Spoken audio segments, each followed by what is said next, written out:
நீங்கள் வீட்லேயே ரெஸ்டாரண்ட் டேஸ்ட்டில் creamy white sauce pasta try பண்ணியிருக்கீங்களா? அப்படி இல்லைன்னா உங்கள் வீட்லேயே சிம்பிளாக 5 மினிட்ஸில் க்ரீமியான ஒயிட் சாஸ் பாஸ்தா எப்படி செய்யுதுன்னு பார்க்கலாமா? வீடியோ பார்க்கறதுக்கு முன்னாடி இன்னும் நம்ம சேனலை சப்ஸ்கிரைப் பண்ணாமல் இருந்தீங்கன்னா சப்ஸ்கிரைப் பண்ணிக்கோங்க. அப்படியே பக்கத்தில் இருக்க பெல் ஐக்கானே கிளிக் பண்ணிக்கோங்க. வாங்க இப்போ வீடியோக்குள்ளே போகலாம்.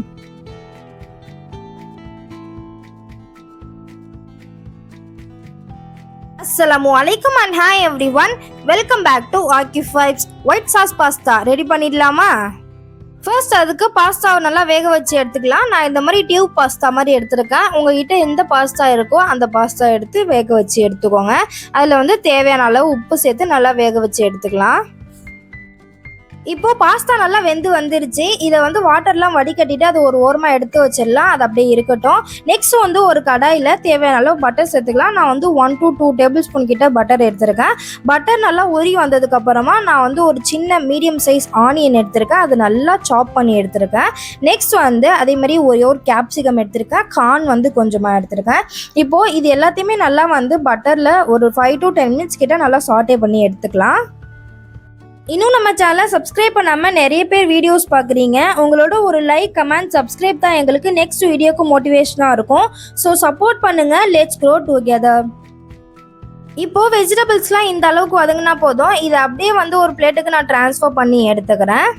நெக்ஸ்ட் அதே பேன்லேயே ஒரு 1 to 2 டேபிள் ஸ்பூன் கிட்ட பட்டர் ஆட் பண்ணிக்கிறேன். பட்டர் நல்லா மெல்ட் ஆகி வரும்போது நான் ஒரு 1 டேபிள் ஸ்பூன் கிட்ட ஆல் பர்பஸ் ஃப்ளோர் மைதா ஆட் பண்ணிக்கிறேன்.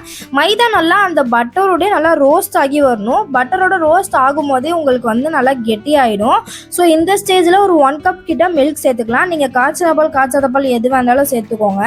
ஸோ அது எப்படியா இருந்தாலுமே குக் தான் ஆக போகுது. ஸோ பால் சேர்த்ததுக்கு அப்புறமா கொஞ்சம் கெட்டியாக ஸ்டார்ட் ஆகிடும். ஸோ இந்த நேரத்தில் நீங்கள் விஸ்க் வச்சு நல்லா பீட் பண்ணிக்கோங்க. ஏன்னா மைதா சேர்த்ததுனால கெட்டியாக ஆரம்பிச்சிடும்.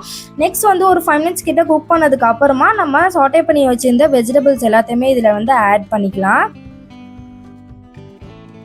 ஸோ இப்போ வெஜிடபிள்ஸ் எல்லாத்தையுமே ஆட் பண்ணிவிட்டு நல்லா ஒரு மிக்ஸ் கொடுத்ததுக்கு அப்புறமா இப்போ நம்ம தேவையான சீசனிங்கில் ஆட் பண்ணிடலாம். நான் ஒரு 1/2 டேபிள் ஸ்பூன் கிட்ட சில்லி ஃப்ளேக்ஸ் சேர்த்துருக்கேன். நெக்ஸ்ட் ஒரு 1/2 டேபிள் ஸ்பூன் கிட்ட ஆரிகானோ சேர்த்துருக்கேன். இல்லை நீங்கள் மிக்சடு ஹர்ப் வேணும்னாலும் சேர்த்துக்கலாம்.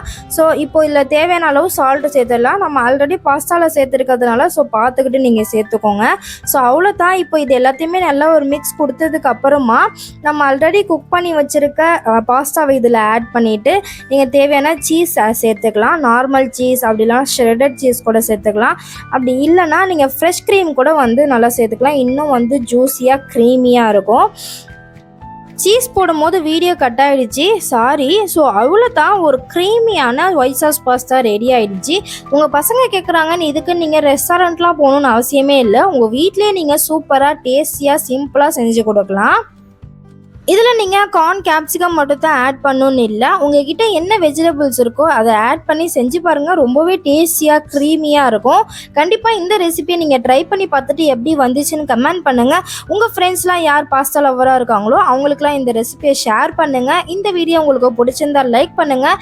கண்டிப்பாக இந்த மாதிரி எக்ஸைட்டிங் வீடியோஸ்க்கு ஆக்கிஃப் வெப்ஸை சப்ஸ்கிரைப் பண்ணுங்கள். அஸ்ஸலாமு அலைக்கும். பாய்.